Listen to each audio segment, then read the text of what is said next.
Hello and welcome to 10.1, Conics and Calculus. So we're going to talk about conic sections.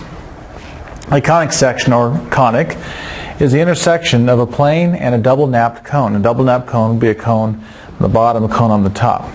So we have four cases of regular conics here. One, the case that the plane intersecting the conic is perpendicular to the axis of revolution for the conic. That gives us a circle. If the plane is parallel to one of the sides of the conic, as we see here, it's going to be a parabola. So the intersection here, you get that curve shape. In this case, the ellipse is whenever you have the plane intersecting the conic, and it's not going to be parallel to the axis or to one of the sides, or perpendicular to one of the sides. Last one's hyperbola. The hyperbola forms these two curves, and it's whenever the plane is parallel to the axis of rotation for the conics. So those are regular conics.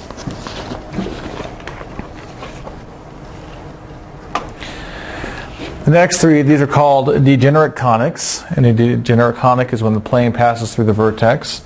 In all these cases, it's going through the vertex. In the first case, it just crosses the vertex and it's perpendicular to the axis of revolution. We get a point in that case. In the second case, it is tangent to the curve on the outside. So you get a line that starts over there and crosses over and comes down here. And in this third case, it is going through the axis of revolution. It is coinciding with the axis of revolution, and we'll get these two lines. Okay, the general second degree equation for a conic is ax squared plus bxy plus cy squared plus dx plus ey plus f equals 0. And that can seem intimidating, but the important thing to recognize is that not all of these are going to be numbers besides 0. I mean, many of them may be 0, and you'll end up with the whatever kind of conic you're dealing with, a parabola, circle, hyperbola, things like that. A locus is a collection of points. Another way to describe conic sections. Okay, so the first one we'll talk about is the circle.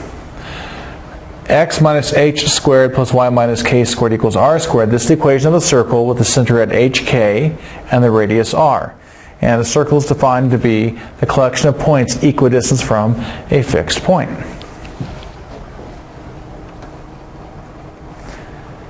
Now the next one's a parabola. Probably my favorite conic is a parabola. Here is a parabola. Now a parabola is a set of all points x, y that are equidistant from a fixed line called a directrix, and that's not shown on this graph, so I'll draw one in here. It's about right here for this one. That's the directrix. So all the points that are equidistant from this directrix and a fixed point called the focus. So all these points in this curve are equidistant from this line and that point. The standard equation of a parabola, this might be a little different than what you've seen in the past, for example, in pre-calculus. The standard form of the equation of a parabola with a vertex at hk and directrix y equals k minus p is x minus h squared equals 4p times y minus k, and this is for one that opens vertically.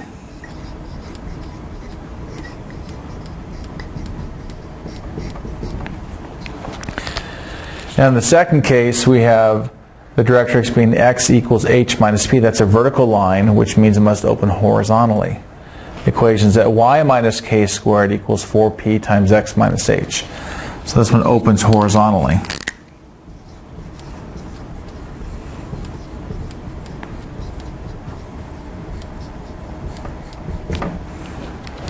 The focus lies on the axis p units, and that's a directed distance from the vertex. So here's our vertex, p units away is the focus. P units down further is the directrix. The coordinates for the focus are as follows. H, comma, k plus p for vertical axis, like this. and h plus p comma k for the horizontal axis. That's for the location of the focus. free to pause it. I'm going to move things. Okay, example 1, this is find the vertex, focus, and directrix of the parabola. X minus 1 squared plus 8 times y plus 2. If we subtract the 8 times y plus 2, what we have is x minus 1 squared equals negative 8 times y plus 2. So in this, if our 4p is negative 8, p must be negative 2. Our vertex is at hk, or h is 1, or k is negative 2, so it's 1, negative 2. Because it should be y minus k, y minus negative 2 makes y plus 2. Okay, so our vertex is here. If I draw a little picture, this might help us to see it. It's at 1, negative 2. There's the vertex. Now our focus is going to be at k plus p, in this case negative 2. I should say it's going to be at h comma k plus p. So that negative 2, or 1 comma negative 2 plus negative 2, which is 1, negative 4. This is going to be opening down.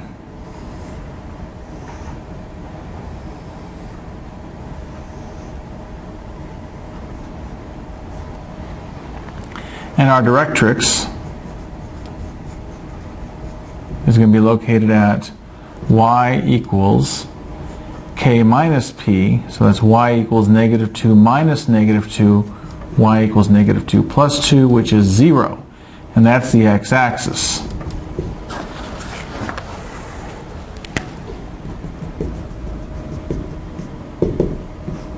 That's our directrix there. And there it is. So we have a vertex, 1, negative 2, a focus at 1, negative 4, and a directrix at y equals 0.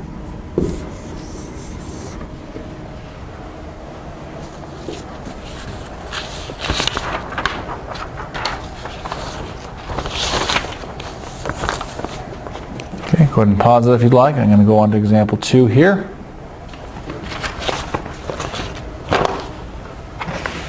Example 2 says find an equation of the parabola.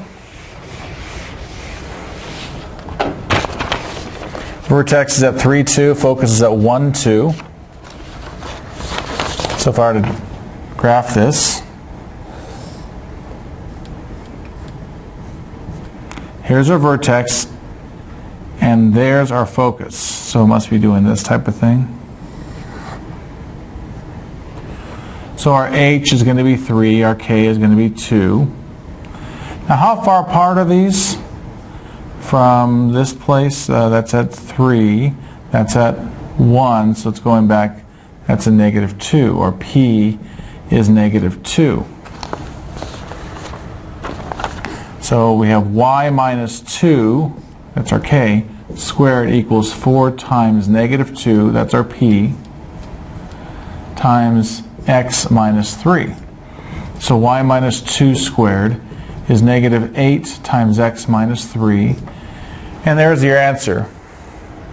You could go a little further if you want to. Y squared minus 4y plus 4 equals negative 8x plus 24.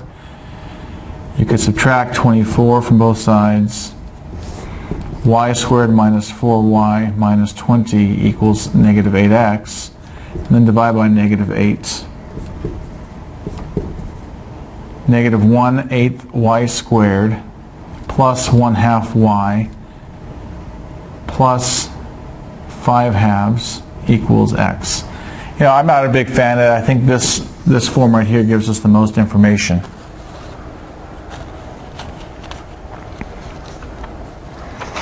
Okay, feel free to pause that. Moving on here.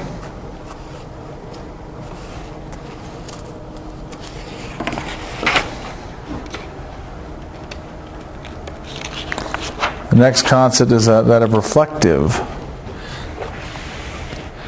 Reflective, a surface on which a tangent line at any point on the surface makes equal angles with an incoming ray and the resulting outgoing ray. For example, if a ray is coming in like this, and this is the angle theta, it bounces up at the same angle theta. So angle of inflection is the angle corresponding to the incoming ray. Angle of reflection is the angle of the corresponding outgoing ray. Angle of incidence, I should say, angle of reflection. Now this is one of the really cool things about a parabola, is the reflective property of a parabola. Let P be a point on a parabola. The tangent line to the parabola at point P makes equal angles with the following two lines. The line passing through P and the focus, the line passing through P parallel to the axis of the parabola. So what we're talking about is, if this is your parabola, the focus right here, some point on the parabola,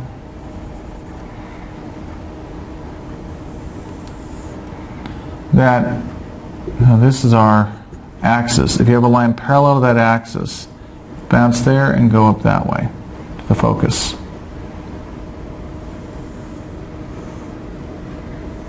Any line parallel to the axis will reflect off of the parabola and go to the focus. And this has a couple of really big implications. One, satellite dishes. You're going to get a signal from space, it's going to focus them down to the focus, and that's where your receiver is. Another one, which you use every night you drive your car, headlights. You got a light source right here, turn it on, it's going to send things out, it's going to bounce off of that reflective mirror, which is a parabola, and have a directed beam. Another thing like solar farm, in some solar farms they have at the focus a tube pipe of oil, and then the light comes in, heat comes in, reflects up to that point, heats it up, and they're able to heat up water and turn a turbine. Okay, moving on to ellipses then.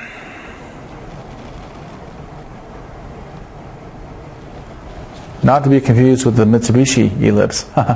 No, ellipse, a lot of people think they're ovals, and they're really not ovals. Here are some ellipses. They're elongated one direction, either horizontally or vertically. But an ellipse is the set of all points x, y, the sum of whose distances from two distinct fixed points is called foci, is constant. So if you have an ellipse,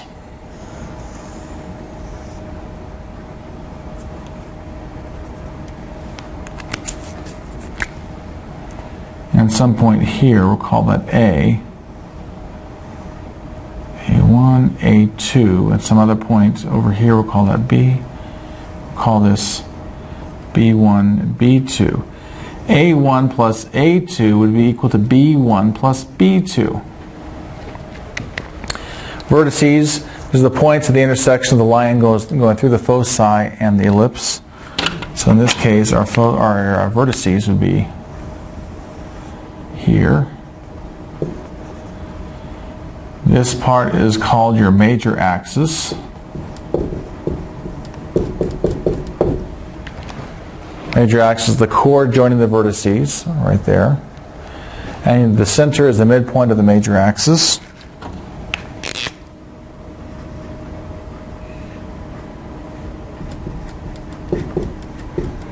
And then there's a line going through the center perpendicular to the major axis, and that's called your minor axis. You can call it a chord because it ends on the ellipse. So the minor axis is the chord perpendicular to the major axis at the center with endpoints on the ellipse. So 10.3, standard equation of an ellipse. The standard form of the equation of an ellipse with the center at HK and major and minor axes of length 2a and 2b respectively. So the major axis is 2a, minor axis is 2b, where a is greater than b, is x minus h squared over a squared plus y minus k squared over b squared equals 1 when the major axis is horizontal, like one of these. In the case that the major axis is vertical, it's going to be x minus h squared over b squared plus y minus k squared over a squared equals 1. So what I want to point out, a is bigger than b. If it's got a horizontal major axis, a is under the x part. If it's got a vertical major axis, a is going to be under the y part.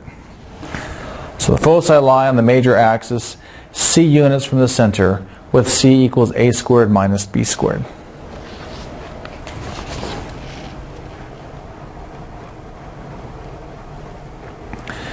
Now in an ellipse, the reflective property of an ellipse, the tangent line to the ellipse at any point P makes equal angles with the lines through P and the foci. So what do I mean by that?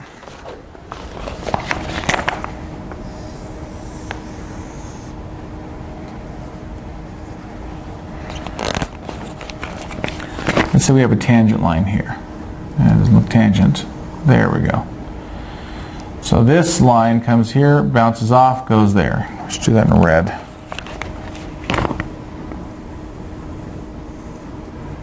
Likewise,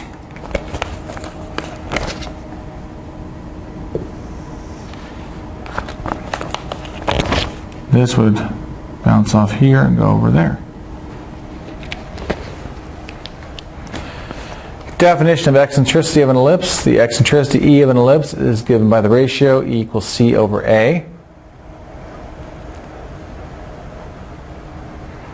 Find the center, foci, vertices, and eccentricity of the ellipse. So we'll divide everything by 70 here.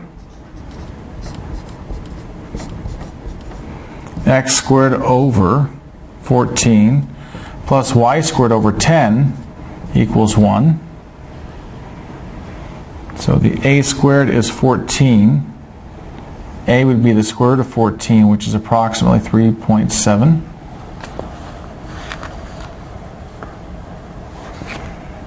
B is going to be, b squared is 10, so b is the square root of 10, which is approximately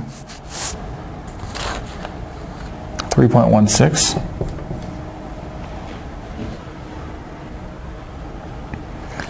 So in this, our center is at the origin, because the h and k would be 0 here.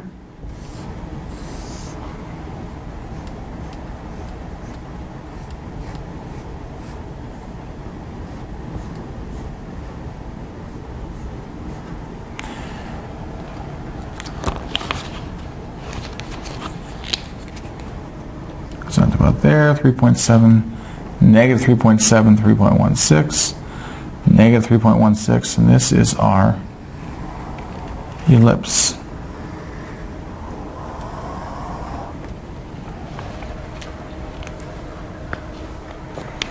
Okay, we found the center, we need to find the foci.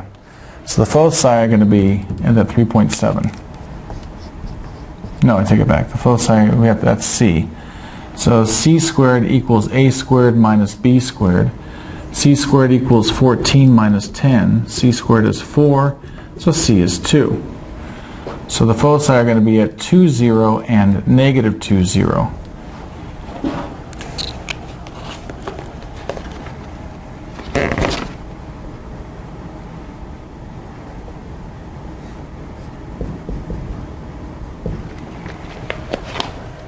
The vertices are going to be at,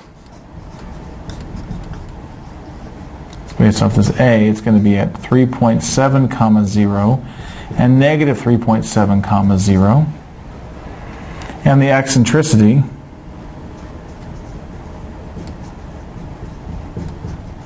is going to be 2 over the square root of 14, which is 2 times the square root of 14 over 14, which is the square root of 14 over 7, which is approximately 0.53.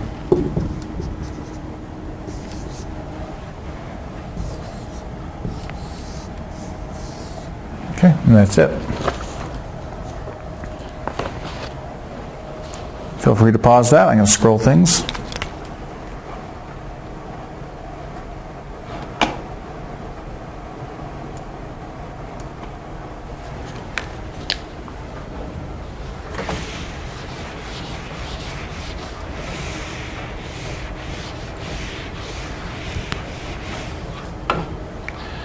Find an equation in the ellipse with the center at 0, 0. So that means our h and k are 0. Focus at 2, 0 and vertex at 3, 0.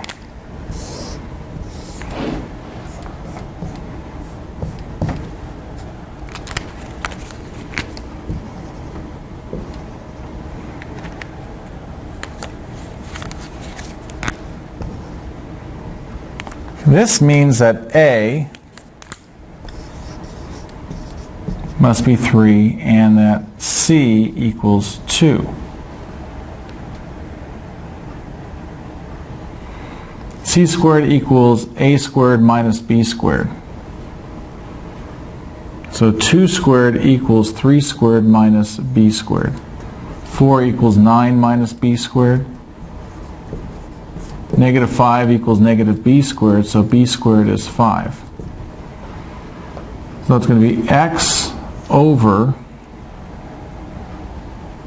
3 squared, x squared over 3 squared, plus y squared over 5, because b squared is 5. So x squared over 9 plus y squared over 5 equals 1.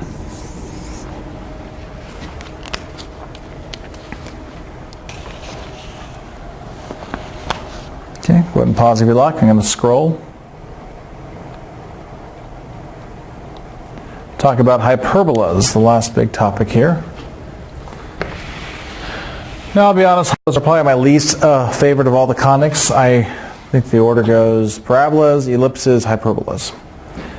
Hyperbola, the set of all points x, y for which the absolute value of the difference between the distances from two distinct fixed points called foci is constant. So an example of that would be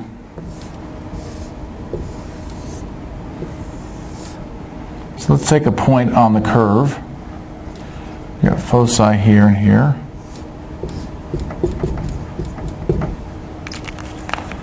So if we take a point here,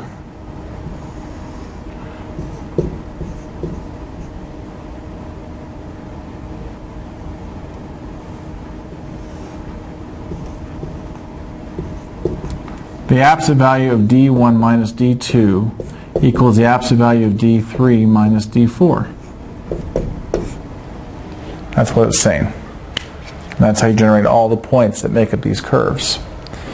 Foci are the two fixed points described above. Those are the two fixed points. Vertices are the points of intersection of the hyperbolas and the line joining the foci.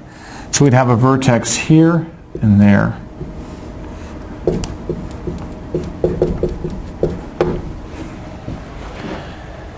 Transverse axis, the line segment connecting the two vertices. So just this part right here is the transverse axis. Center is the midpoint of the transverse axis.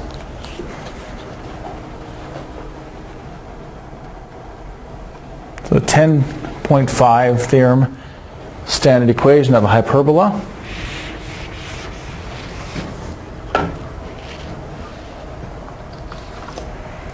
Standard form of the equation of hyperbola with center at hk is x minus h squared over a squared minus y minus k squared over b squared equals 1. That's if the transverse axis is horizontal, so it opens up horizontally. If it opens up vertically, the y part goes first. So here we're not saying a or b are bigger than each other. We don't say that. We don't. That's not the point. The point is which one's positive, which one's negative. So over here, it's going to be y minus k squared over a squared minus x minus h squared over b squared equals 1. And in this, our C, the vertices are our A units from the center. Foci are C units from the center, where C equals A squared plus B squared. Where for the ellipse, it was A squared minus B squared. Now, what's really helpful in drawing hyperbola is knowing about the asymptotes, because those curves will approach an asymptote. Now, pay attention here. This is really important. Y equals K plus B over A times x minus h. And y equals k minus b over a times x minus h. These are the equations of the asymptotes if it opens up horizontally. Now notice that b, if it opens horizontally, b is the denominator, the square root of the denominator for the y part in the equation. If it opens vertically, it's y equals k plus a over b times x minus h. and y equals k minus a over b times x minus h. In this case, it opens vertically. It's this one right here, where a is the square root of the denominator for the y part. So it's always the square root of the denominator for the y part over the square root of the denominator for the x part. That's how we get the slope, essentially, of these lines.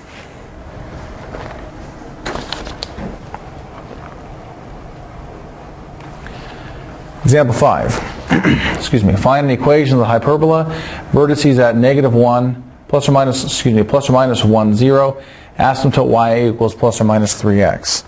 So we're to draw this picture.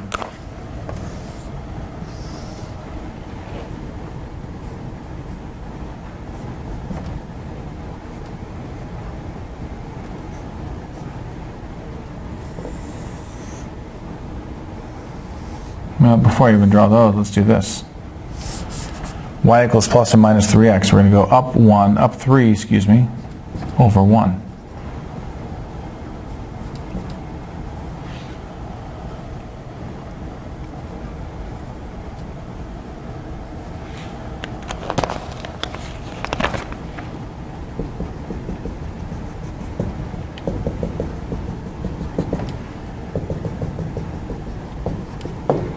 So our curve would look something like this.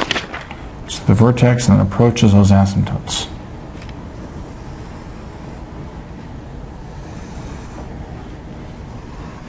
Okay, I know that's not what the problem called for. And if you're from Northern Nevada, you recognize this as the Burning Man shape. Kind of a joke there. Okay, so our vertices are going to be A units away from the center. So that means our A must be 1. So A equals 1.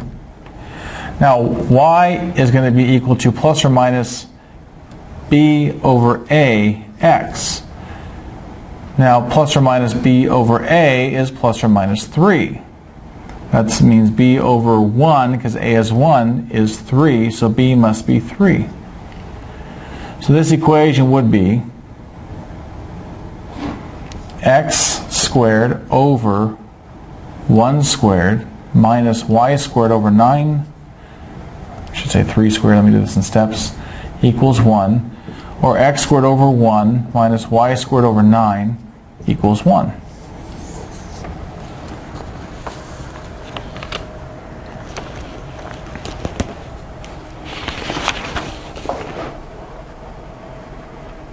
Okay, definition of eccentricity, again, will be c over a. Let's go on to example 6. The last page of this section. Just find the equation of the hyperbola such that for any point on the hyperbola, the difference between its distances from points 2, 2 and 10, 2 is 6. And these points would be the foci.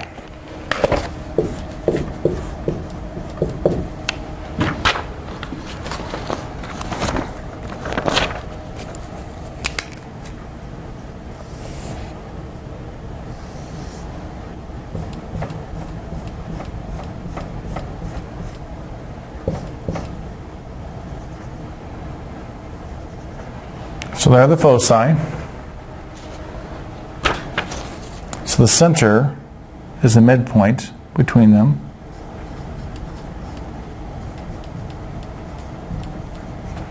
So it'd be 10 plus 2 over 2, comma 2 plus 2 over 2. That's 12 over 2, 4 over 2, 6 over 2. Sorry, 6 comma 2. That's our center. So from that we know it's going to be x minus 6 squared over something minus y minus 2 squared over something equals 1.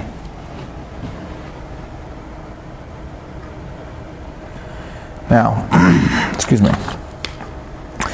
We don't know where to draw the vertices yet, so let's kind of keep this a little more theoretical.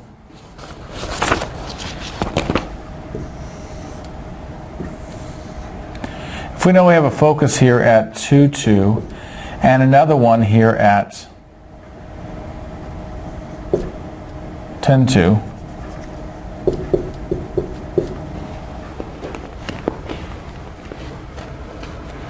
says here the difference between the distances from these points is 6. So if we just take something on the curve, this distance and this distance would have to be total of, or the difference is 6. So we call this D1, the absolute value of 10 minus x1, I should call it x1, not d1, minus x1 minus 2, that's absolute value of 10 minus x1 plus 2, it needs to be 6. So 12 minus 2x1 is going to be 6. Negative 2x1 is going to be negative 6, so x1 must be 6.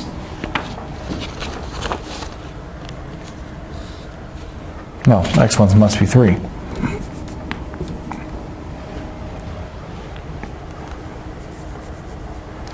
Did we ever determine what C was? Well, if we know the center is at 6, 2,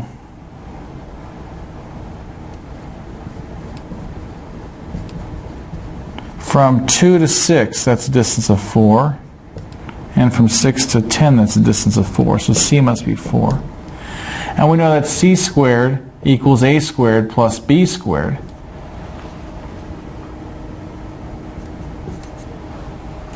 I can't call that A exactly. We know that this is at 3. How far is this going to be from the center? I guess it is going to be a step of 3.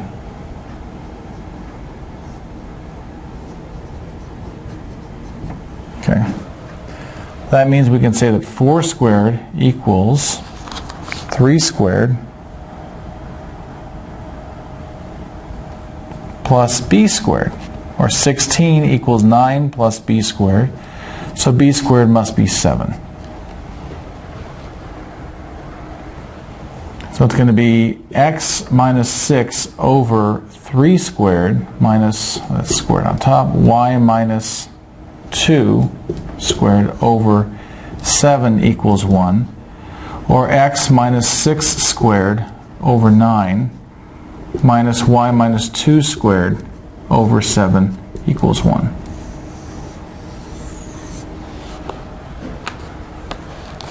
Okay. One more example to go.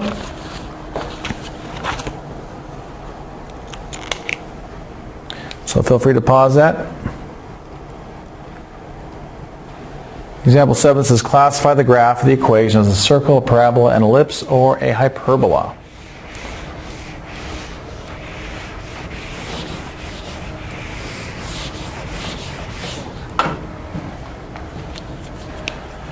Well, we have an x squared and a y squared term, so we know it's not a parabola. But the x squared is positive, the y squared is negative, so it couldn't be an ellipse, so this must be a hyperbola. Now we can simplify this, or we can get the equation of the hyperbola from this, I should say. 4x squared minus 4x minus y squared equals 3. By moving the 3 over. So it's going to be 4 times x squared plus 1x plus blank minus y squared equals 3. If we fill in that blank, half of 1 is 1/2. 1/2 squared is 1/4. 4 times 1/4 is 1. So we have to add 1 to the right side. This becomes 4 times x plus 1/2, I should say minus, squared minus y squared equals 4. Dividing every term by 4, x minus 1/2 squared over 1 minus y squared over 4 equals 1. Okay. So it's a hyperbola that opens horizontally. And that'll do it for this section. So let me know if you have questions, and I'll see you guys on Thursday. Bye.